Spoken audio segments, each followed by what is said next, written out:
Good morning, friends. Today we are going to learn our new poem, fourth poem of this syllabus, that is 2.4. Have you earned your tomorrow? Students, this poem is written by Edgar Guest. This poet, Edgar Guest, was born in 1881 and died in 1959. He was born in England and was brought to the United States when he was 10 years old. Edgar guest यांचा जन्म 1881 ला इंग्लंडमध्ये झाल्यानंतर 10 वर्षांनी त्यांना United states, ज्याला US आपण म्हणतो किंवा अमेरिका म्हणतो, तिथं त्यांना आणण्यात आलं. He began his writing career in 1895 at the age of 14. वयाच्या अवघ्या 14व्या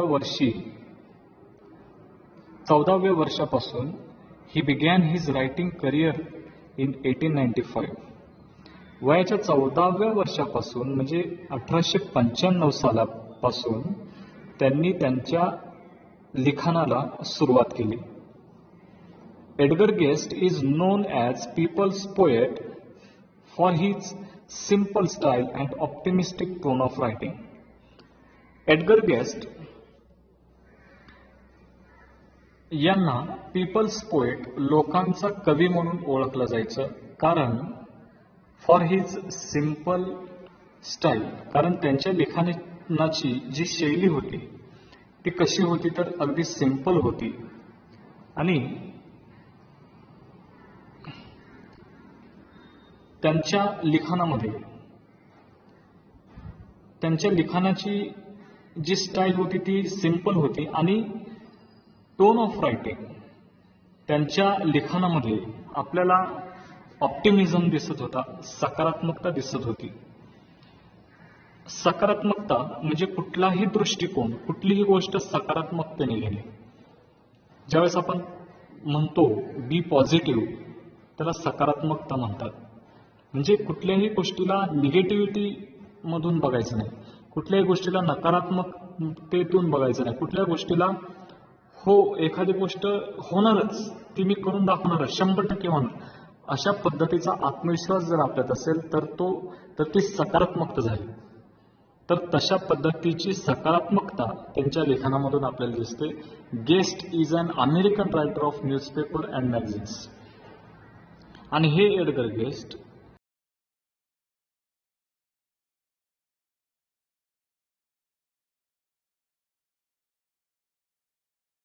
असल्यावेळेस ज्यावेळेस ते अमेरिकेला गेले 10 वर्षाचे असताना, त्यानंतर मोठे झाल्यानंतर त्यांनी अमेरिकेमध्ये न्यूजपेपरमध्ये म्हणजेच वर्तमानपत्रांसाठी आणि मॅगझिनसाठी म्हणजे मासिकांसाठी त्यांनी लिखाण काम केलं, त्यांनी त्याच्यासाठी लेखन काम केलं. This is an inspirational poem. आणि ही जी कविता आहे, ही जी पोएम आहे, the poem which we are going to learn, this is an inspirational poem. You will get inspiration from this poem. तुम्हाला याच्यातून एक प्रकारची इन्स्पिरेशन, एक तुम्हाला प्रोत्साहन तुम्हाला याच्यातून मिळणार आहे. एक तुम्हाला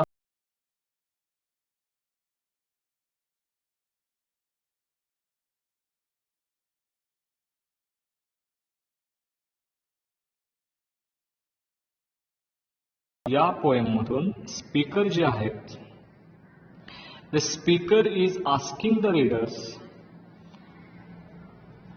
ते रीडरना, ही कविता जे लोक वाचतात त्या रीडर्सना ते एक प्रश्न विचारतात की whether they have done anything, की त्या लोकांनी असं काही केलंय का की आयुष्यामध्ये, कशासाठी, to improve the life of another human being or not. त्यांनी इतरांचं आयुष्य सुधारण्याचा त्यांनी काही प्रयत्न केलाय का? इतरांचं आयुष्य बदलण्याचा, त्यांचं आयुष्य चांगलं करण्याचा थोडाफार तरी त्यांनी प्रयत्न केला आहे का नाही, हे त्यांनी या पोएममधून वाचकांना विचारलेलं आहे. It is up to you, हे तुम्ही, तुमच्यापर्यंत आहे. Whether you will have a better future or not, हे तुम्ही ठरवायचंय की तुम्हाला तुमचं आयुष्य, तुमचं फ्युचर हे बेटर बनवायचं आहे का नाही. देअरफॉर, आणि म्हणून, वन शुड कन्सिडर, प्रत्येकाने काय केलं पाहिजे, one should consider one's actions, प्रत्येकाने काय केलं पाहिजे की प्रत्येकाच्या ज्या ऍक्शन्स आहेत, प्रत्येकाचे जे काही कृती आहेत, actions means here all your activities and deeds or activities or actions carefully, तुम्ही तुमचे जे काही ऍक्शन्स आहेत त्या कशा केल्या पाहिजेत, केअरफुली, अगदी काळजीपूर्वक केल्या पाहिजेत. अँड प्लॅन अकॉर्डिंगली, आणि जे काही तुम्ही भविष्यासाठी जे काही प्लॅन करणार आहात ते अगदी काळजीपूर्वक केलं पाहिजे आणि त्या पद्धतीनं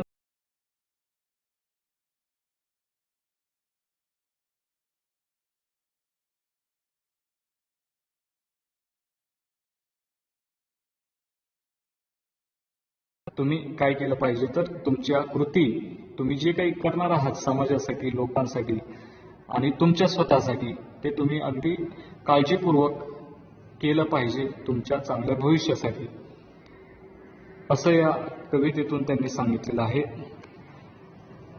let's start the poem students. Have you earned your tomorrow. सगळ्यात आधी मला तुम्हाला हे सांगायचं आहे की this poem is written in communication form, in communicating form. ही जी पोएम आहे ही संवादाच्या स्वरूपात आहे. इथं जे रायटर आहेत, कवी आहेत, पोएट आहेत, ते रीडरशी ते कम्युनिकेट करतात, ते संपर्क साधतायत, ते बोलतायत. काय बोलतायत बघा. Is anybody happier because you passed his way. Is anybody happier, कोणी आनंदी झालाय का, because you passed his way. You passed his way, passed his way means भेटल्यानंतर, तुम्ही भेटल्यानंतर, तुम्ही त्यांना भेटल्यानंतर. इज एनीबडी हॅपियर, कोणी, तुम्ही ज्यांना भेटलात आज दिवसभरात, तुम्ही ज्यांना ज्यांना भेटलात त्यांना आनंद झालाय का तुम्हाला भेटून. इथं यू जो आहे, that you is a reader of poem. हे यू कोण आहे, तर जे कोणी ही कविता वाचतात ते वाचक, रीडर.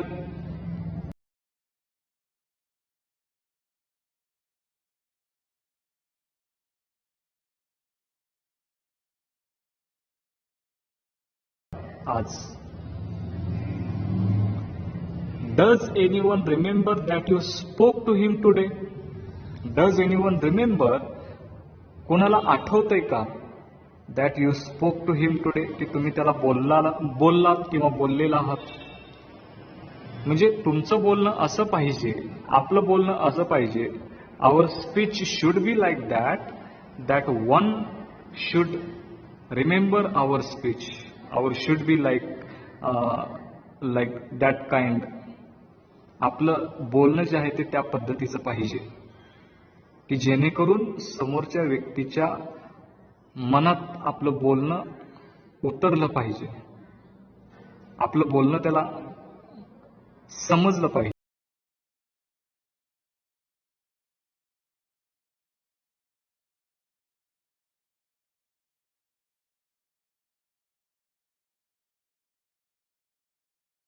वाणी बोलिये, तुम्हाला माहिती असेल हा दोहा, तुम्ही शाळेमध्ये वगैरे तुम्ही अभ्यास असाल.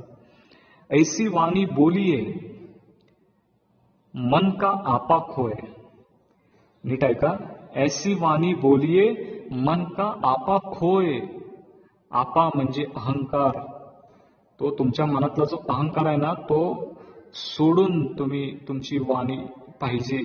तुमच्या बोलण्यामध्ये तो अहंकार नाही पाहिजे. ऐसी वाणी बोलिए मन का आपा खोय, औरन को शीतल करे आपहू शीतल होय. आणि असं बोललं पाहिजे की इतर व्यक्ती, तुमच्या संपर्कात येणाऱ्या दिवसभरातल्या ज्या काही व्यक्ती असतील, लहान मोठा गरीब,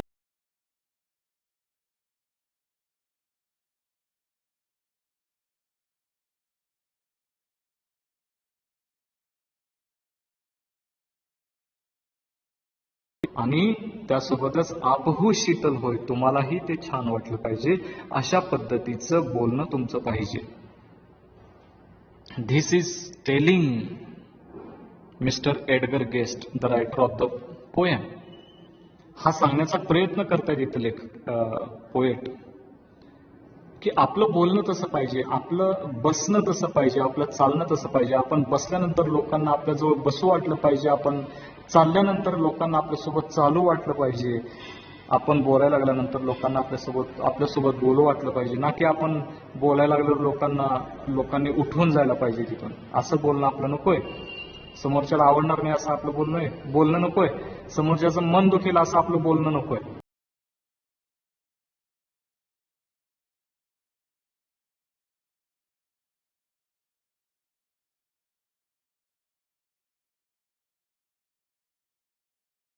Means time spent in a hard physical work. This day is over by doing hard work. हा दिवस आता संपलेला आहे. तुमचं टॉयलिंग टाइम संपलेला आहे. टॉयलिंग म्हणजे तुम्ही दिवसभर कष्ट केलेला आहे, ती वेळ आता संपलेली आहे. Is through means end. संपलेला आहे दिवस आजचा. तुमचं आजचं दिवसभराचं कामकाज संपलेलं आहे. तुमचं आज कष्ट करून झालेलं आहे. Is there anyone to utter now a kindly word of you. सगळं दिवसभराचं कष्ट आपलं कधी जातं, किंवा कधी आपलं कष्ट जे आहे, आपण दिवसभर कष्ट करतो, कष्ट करून झाल्यानंतर व्यक्तीला वाटतं की आता काही निवांतपणा मिळावा म्हणून आपण घरी जातो. घर त्याच्यासाठीच असतं. आणि घरी गेल्यानंतर ज्या पद्धतीने आपल्याला वाटतं की घरचे आपल्यासोबत असे आदराने बोलावेत, आपल्यासोबत अशा पद्धतीनं बोलावेत, वागावेत, तशीच इतरांची इच्छा असते. मग त्यावेळेस इतर लोक, असा कोणी व्यक्ती आहे का to utter means here to remember, की तुमची कोणी असं आठवण काढते का, तुमच्या आदरयुक्त बोलण्याची कोणी आठवण काढते का. Kindly word of you. तुम्ही असं कोणाला आदरानं बोललायत का. म्हणजे ते रायटर इथे असं सांगतात की तुम्ही आदरानं बोललं पाहिजे. म्हणजे एखाद्या व्यक्तीच्या शारीरिक कष्ट करून झाल्यानंतर, दिवसभराचं कष्ट करून झाल्यानंतर त्याने जर आपले शब्द आठवले, त्याने जर आठवला रात्री झोपायच्या आधी की मला हा माझा मित्र भेटला होता, ही व्यक्ती भेटली होती आणि त्याने माझ्यासोबत किती छानसं बोलला, छान प्रकारे बोलला, ते आठवल्यानंतर त्याचं कष्ट कुठं पळून जाईल, असं त्याला वाटायला पाहिजे. मग अशा पद्धतीनं आपण बोललं पाहिजे. असं आदरयुक्त आपण कोणाला बोललोय का, अशा आदराने आपण इतरांना किंमत देऊन बोललोय का, असं कोणी आहे का, असा प्रश्न इथं रायटर विचारतायत. पहिला स्टांजा संपलेला आहे. सेकंड स्टांजा आपण बघतोय. Did you give a cheerful greeting to the friend who came along.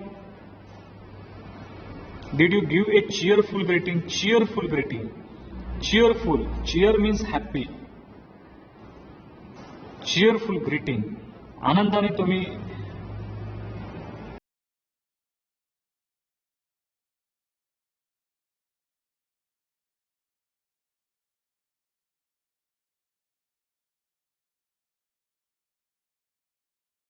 आनंदाने भेटलात का. भेटलात तुम्ही त्याला, परंतु आनंदाने भेटलात का. भेटणं वेगळं असतं, परंतु आनंदाने भेटणं वेगळं असतं. हसतात तर सगळेच, परंतु हसण्याचे प्रकार आहेत. मग आपल्या लक्षात येतं की समोरचा हसल्यानंतर की तो कसा हसलाय, आणि त्याचा अर्थ आपल्या लक्षात येतो. आणि एखादा भेटल्यानंतरही लक्षात येतं की त्याचं भेटणं हे स्वार्थीपणाचं होतं की निस्वार्थीपणाचं होतं. तर आनंदाने तुम्ही भेटलात का, की समोरच्याला वाटलं पाहिजे की समोरच्याला आनंद वाटला पाहिजे, तशा पद्धतीने तुम्ही भेटलात. आणि तुम्ही मित्रांना भेटताय. मित्र ही संपत्ती आहे.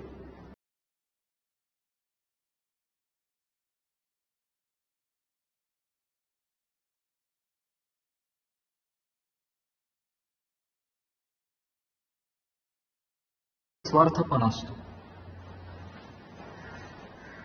Or a churlish sort of howdy. मग तुम्ही त्याला आनंदानं भेटलाय का चर्लिश पणे भेटलाय? Churlish sort of howdy. Churlish means rude, उद्धटपणाने तुम्ही त्याला भेटला. Or of howdy, howdy means an informal friendly greeting, म्हणजे विदाउट नोटिसिंग, का त्याला किंमत तुम्ही दिली नाही. तुम्ही अगदी उद्धटपणे तुम्ही त्याला भेटलात का? And then vanish in the थ्रॉंग.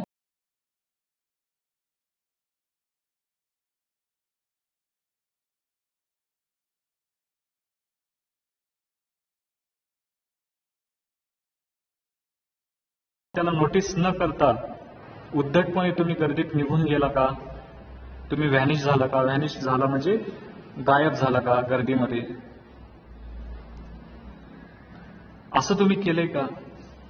म्हणजे तुम्ही स्वतःला कोण समजता हेही महत्वाचं आहे. मैत्रीमध्ये लहान मोठं कोणी नसतं मित्रांनो. मैत्रीमध्ये समान असतात, सगळेजण समान आहेत. मग तो गरीब असो श्रीमंत असो. श्रीकृष्ण आणि सुदामाचं उदाहरण तुमच्या समोर आहे. कृष्ण हा राजा होता तर सुदामा त्याचा गरीब मित्र होता. पण तरी देखील कृष्ण त्याच्या महालातून भेटायला त्या सुदामापर्यंत आला होता आणि त्याला घेऊन तो तिथपर्यंत गेला, त्याच्या महालामध्ये नेला त्याला. हे उदाहरण आहे मित्रांनो तुमच्या समोर.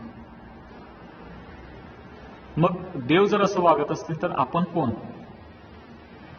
मग आपल्याला कशाचा एवढा गर्व आहे? गर्व करू नका, मोठं समजू नका स्वतःला. आपल्यापेक्षा खूप मोठी माणसं आहेत समाजामध्ये. आणि जे मोठे लोक अशा पद्धतीनं वागतात, चांगल्या पद्धतीनं, त्यांचं उदाहरण आपण समोर ठेवलं पाहिजे. एक संत कबीरांचा एक खूप छान दोहा यासाठी मला आठवतो की बडा हुआ तो क्या हुआ जैसे पेड़ खजूर. मोठं झालं म्हणून काय झालं? खजुराचं जे झाड असतं तेही मोठं असतं, तेही उंच असतं सगळ्यात. पण त्याचा काही उपयोग आहे का? जैसे पेड़ खजूर पंथी को छाया नहीं फल लागत अतिदूर. जो माणूस त्या खजुराच्या झाडाच्या जवळून जो माणूस येतो जातो, त्याला त्या खजुराच्या झाडाची सावली मिळते का? नाही मिळत. आणि त्याला फळ लागतं, पण ते पण कुठं लागतं? अगदी उंच लागतं, की जे कोणाच्या सहजासहजी हातात पण येत नाही. मग काय तुमचा उपयोग? मग कशासाठी मोठेपणा तुम्ही स्वतःच्या मनात ठेवायचा आहे? Or a churlish sort of howdy and then vanish in the throng very selfish pure and simple as you rushed along the way. का तुम्ही स्वतःला सेल्फिश समजता? तुम्ही सेल्फिश होता का? स्वार्थी होता का? As you rushed along the वे. ज्या पद्धतीनं तुम्ही वागला त्याच्यातून तुम्ही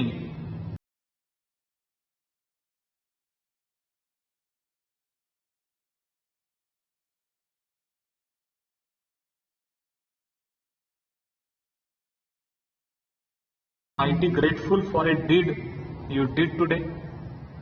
Or is someone mighty grateful for a deed you did today? Mighty means here very. Grateful म्हणजे respect. For a deed. Deed means action. पहिला जो डीड आहे, डी डबल ईडी, त्याचा मिनिंग आहे ऍक्शन.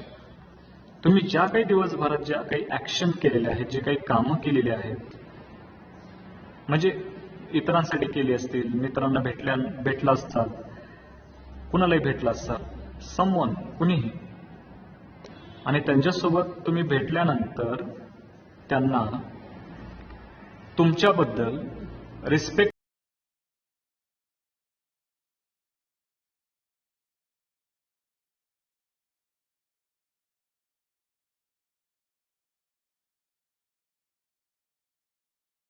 असं इतरांना तुमच्याविषयी वाटलं असेल का? असं तुम्हाला तरी वाटतंय का? तर ते तसं वाटायला पाहिजे, तसं आपलं वागणं पाहिजे, आपलं बोलणं पाहिजे, तसं आपलं our character should be like that, our personality should be like that. Not even the personality, but your internal feeling also should be like that. फक्त तुमचं दिसणंच नाही, तर तुमचं अंतःकरण पण त्या पद्धतीनं पाहिजे.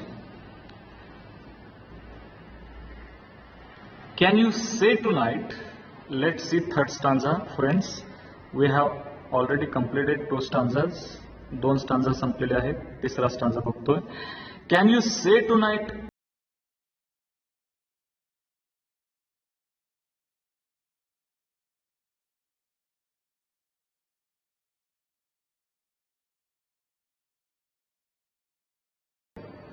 स्वतःला ज्यावेळेस तुम्ही दिवसभराची आजच्या सगळ्या गोष्टी ज्यावेळेस तुम्ही झोपण्यापूर्वी आठवत असता, त्याला इंट्रॉस्पेक्शन म्हणतात. आणि ते इंट्रॉस्पेक्शन करत असताना in parting with the days that slipping fast, या लाईनचा मिनिंग आहे at the end of the day. म्हणजे झोपण्यापूर्वी तुम्ही आज रात्री तुम्ही असं ठामपणे सांगू शकता का, that you help a single brother of the many that you past, that you help a single brother of the many that you past. Many means many people.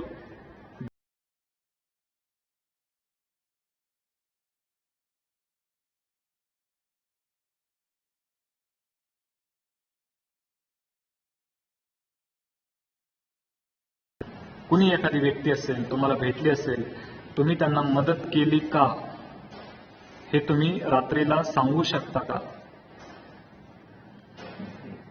मदत तुम्ही केली का? काही असेल, एखाद्याच्या प्रश्नाचं उत्तर देणं असेल, एखाद्याला काही शंका असेल, त्याचं समाधान तुम्ही केलं का?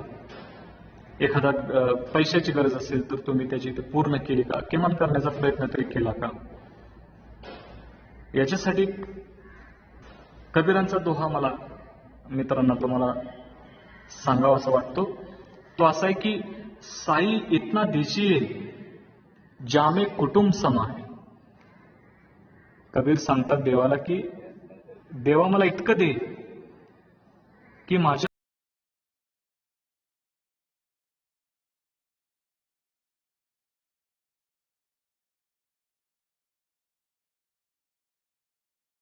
नाही राहणार, भुकेलेला नाही राहणार, साधूना भोकाचे आहे.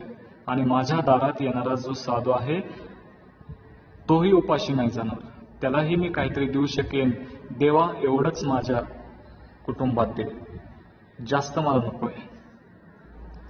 की तुम्ही काय केलं पाहिजे की किमान हेल्प तुम्ही केली का? तुम्ही कुठल्या निडी मुलाला, एखादा लहान मुलगा असेल, त्याच्या सायकलीची चेन पडलेली तुम्हाला दिसली असेल, तुम्ही जाऊन त्याला मदत केली का? सायकलची चेन पाडण्यात जी पडलेली आहे ती तुम्ही बसवत असताना तुम्ही त्याला मदत केली का?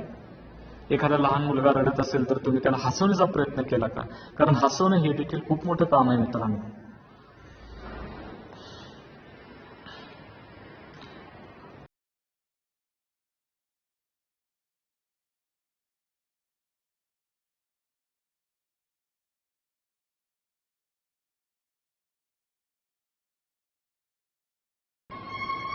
Is a single heart rejoicing over what you did or said? Single heart rejoicing. Rejoicing means happy. एखादा व्यक्ती लहान असेल, एखादा मुलगा असेल, समजा तो रडतोय, तर तुम्ही त्याला हसवण्याचा प्रयत्न केला. दिवसभरातून एका तरी व्यक्तीला तुम्ही मदत केली असं तुम्हाला आठवते का झोपी जाण्यापूर्वी? मला एक शेर इथं आठवतोय, हिंदी मधला शेर आहे, मला तुम्हाला इथं खास सांगावं असं वाटतं, यावेळेस आठवलं मला ही लाईन वाचल्यानंतर.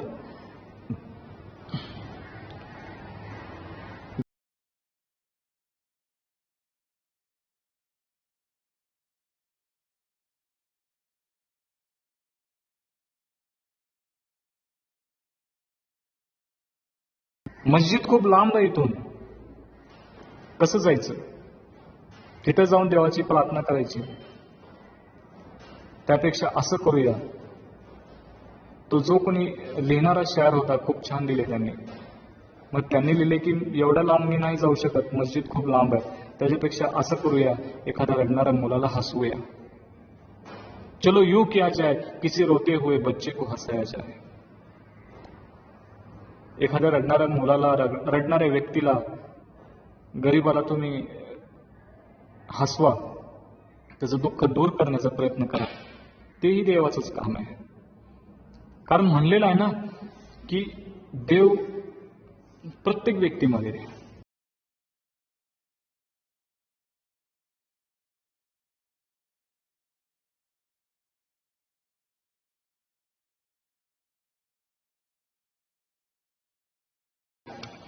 असं काही तुम्हाला आठवत आहे का? Can you remember before going to sleep?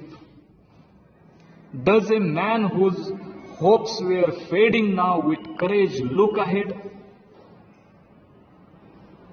Does a man whose hopes were fading now, की ज्याचे, अशी व्यक्ती की ज्याचे होप्स, ज्याच्या आशा, ज्याच्या इच्छा आकांक्षा आता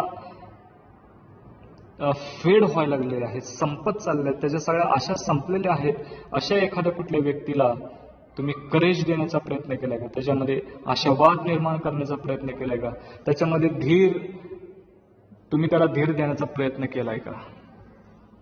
असं तुम्हाला कधी काही आठवतंय का? आज तुम्ही असं काही काम केलंय का? We have completed 3 stanzas, friends. Now I am reading 4th stanza. Did you waste the day or lose it? Was it well or sorely spent? Did you waste the day? तुम्ही आजचा दिवस वेस्ट घालवलाय का? और lose it, तो गमावलाय का? Was it वेल, तो चांगला घालवलाय का? और सोरली स्पेंट, का कुणासाठी काही चांगलं काहीच केलं नाही का? सोरली स्पेंटचा अर्थ आहे कुणासाठी काहीच चांगलं न करणे. असं काही केलंय का? Did you leave a trail of kindness or scar of discontent? तुम्ही ह्याच्या आधी किंवा आज कुणाच्या मनामध्ये काइंडनेसचं चिन्ह तुमच्या मनातला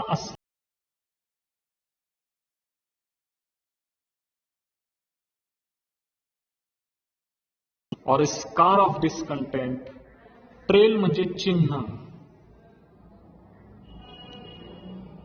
दयाळूपणाचं चिन्ह तुम्ही त्याच्या मनावर सोडले का? तुम्ही कुणाला दयाळूपणा दाखवलाय का? और ए स्कार ऑफ डिस्कंटेंट, स्कार म्हणजे कलंक, वन त्याला म्हणतात, व्रण ऑफ डिस्कंटेंट. डिस्कंटेंट मीन्स दुःख, अनहॅपीनेस. किंवा तुम्ही एखाद्याला दुःख दिलंय का? आज तुम्ही कुणाला दयाळूपणा दाखवले का? दया दाखवली का? किंवा एखाद्याला दुःख दिलंय का? ॲज यू क्लोज युअर आयज in slumber, do you think that God would say? As you close your आयज इन स्लंबर. स्लंबर मीन्स झोप. झोपेला जाण्याआधी ॲज यू क्लोज युअर आयज इन स्लंबर, तुम्ही असं विचार करता का? Do you think that God would say, की देव येईल माझ्या स्वप्नात आणि मला विचारेल, देव म्हणेल, you have earned one more tomorrow by the work you did today. तू आज जे काम केलंय तू आज जे काही काम केले, मग ते चांगलं असो किंवा वाईट असो, त्याच्यातून तू उद्याचा दिवस तू कमावलाय का? म्हणजे तुम्ही जर चांगलं केलं असेल तर तुम्हाला उद्या चांगलं भेटणार आहे.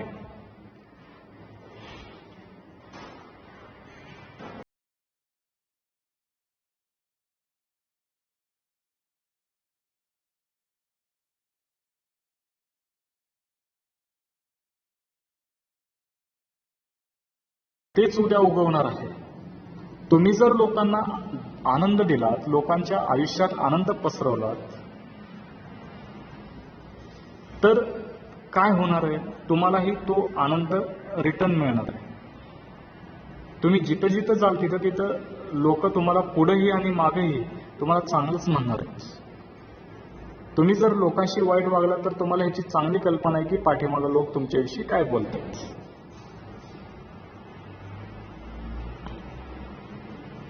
त्याच्यामुळं आयुष्यामध्ये जे काही करता येईल ते चांगलं करत चला. आयुष्य खूप थोडंसं आहे मित्रांनो. उद्या काय होईल सांगता येत नाही, पुढच्या क्षणी काय होईल सांगता येत नाही. किती दिवस आपण राहणार आहेत हे कोणालाच माहित नाही. त्याच्यामुळं इथं रायटरना तुम्हाला की उद्या जर तुम्ही जर दुःखात असाल, तुम्ही जर कुणालाच मदत केली नाही, तर उद्या तुम्ही जर संकटात असाल तर तुम्हाला उद्या कोण मदत करणार आहे का? हा विचार आपण केला पाहिजे. त्याच्यामुळं एखादी कोणीही असो, कुठलीही व्यक्ती दुःखात असेल तर शक्य तेवढी मदत करण्याचा आपण त्यांना काय केला पाहिजे, प्रयत्न केला पाहिजे. मित्रांनो, ही पोएम संपलेली आहे. We have completed this poem. I think you have understood it very well. Read this poem once again and read all the difficult words once again. Thank you.